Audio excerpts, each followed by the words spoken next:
Christophe, ici on est au captage de la source de Collet. Oui. D'accord. Alors explique-nous comment tu as procédé.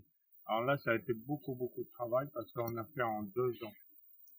On a fait un premier captage pour voir la source, pour voir la source et le début de la source. Donc on a fait d'abord une citerne environ de 3000 litres avec, donc vous voyez là, l'arrivée de l'eau. Voilà. Et pour arriver à ça, ça a été une semaine de travail déjà, rien que pour ça. On a fait un brin qui passe au niveau de la blanche. Et, La blanche. Voilà. Ouais, qui fait à peu près 2 mètres de hauteur. On a D'accord. rempli de cailloux. Et après, on a mis des sacs de riz pour étancher ici, pour pas que la terre revienne dans le drap. Ça a été énormément de travail déjà. Ça a été ça a été la première année. Et avec ce captage, on a alimenté un village qui s'appelle Koulou. C'était en 2016, c'est ça? Oui, en 2016, ouais. D'accord. 2016 ou 2017? C'était fait en 2 fois. 2016, ouais. 2016. D'accord. D'abord ces travaux ici, là. Voilà. Donc ça a été beaucoup de travail. Et après, dans un deuxième temps, on est revenu l'année dernière et on a fait un captage des autres sources qu'il y avait autour dans cette combe. D'accord. Et alors là, ça a demandé 15 jours de travail pour capter les sources. Donc là, on va aller les voir.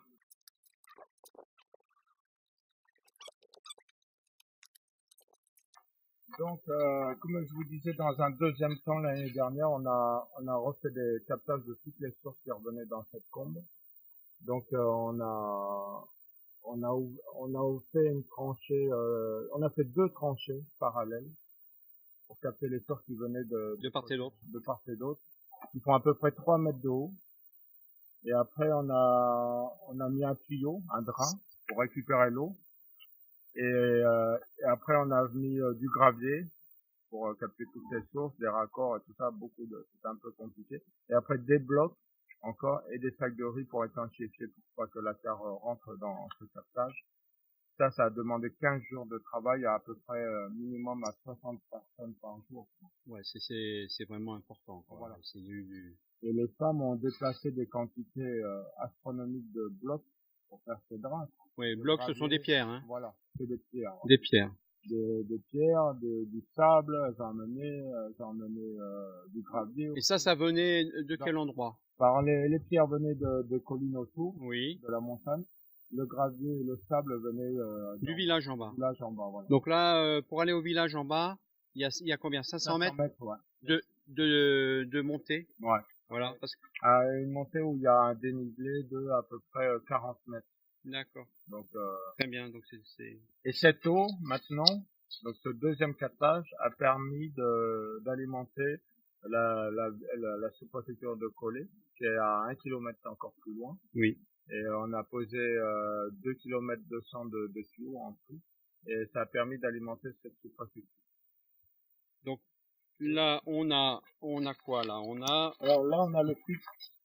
Donc c'est un filtre décanteur. Voilà, un décanteur, toujours basé sur le même principe. Le même principe. Un filtre très simple qui permet aux alluvions de rester en bas et les impuretés, vous voyez, au-dessus. Donc c'est très simple hein, comme filtre. Voilà. Mais au moins ça marche tout le temps, quoi. D'accord. Il y a très peu d'entretien parce que environ tous les 2-3 ans, il faut les ouvrir et les nettoyer pour un peu, mais souvent il n'y a pas grand chose en dessous. Comme le captage sont assez bien faits en général, D'accord. il n'y a pas de problème. L'eau ne vient pas de l'extérieur, comme elle vient du sous-sol, il n'y a pas beaucoup d'alluvions. D'accord.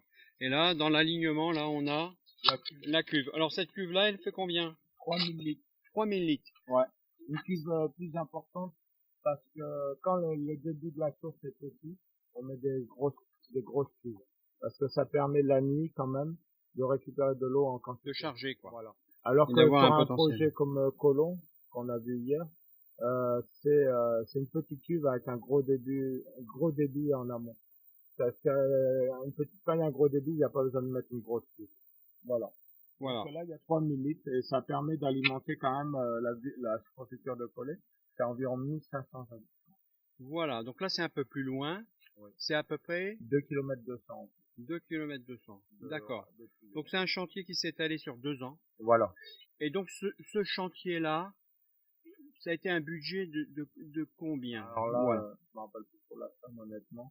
Mais en tout, je pense que c'était un budget pas loin de 4000 € quand même. 4000 €, Ouais. d'accord. Bon, c'est pas un gros budget, mais quand même, c'est quand même une somme. D'accord. Mais Ça a été financé comment? ça a été financé majoritairement par Emmaüs. D'accord. Emmaüs Cahors. Voilà. Et puis Et un tout petit peu par une association que j'ai en parallèle, mais un petit peu.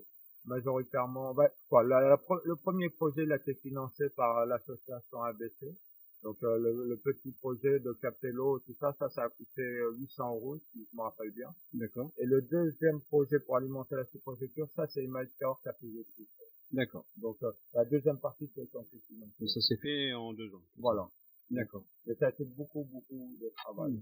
Il persiste quand même des problèmes d'eau lors de la saison sèche. Oui, parce que le problème qu'on a, c'est qu'on a une grosse population et une petite source. Et alors, à la saison sèche, à partir du mois de mars jusqu'au mois de mai, il y a comme un trou où il manque de l'eau. Et là, on a la chance quand même que dans cette sous-préfecture, il y a 2 forages. Et là, ils vont pomper, avec certaines difficultés quand même, mais ils vont pomper le manque d'eau. Voilà, ils vont compenser. Voilà. Avec et cette année, on a le projet avec Emmaüs Cahors, là, de réparer un des forages, parce que sur ces 2 forages, il y en a un qui est en panne. Donc on va réparer aussi dans les 15 jours qui vont suivre, on va réparer. Voilà. Bon, bah très bien. Merci Christophe et beau travail.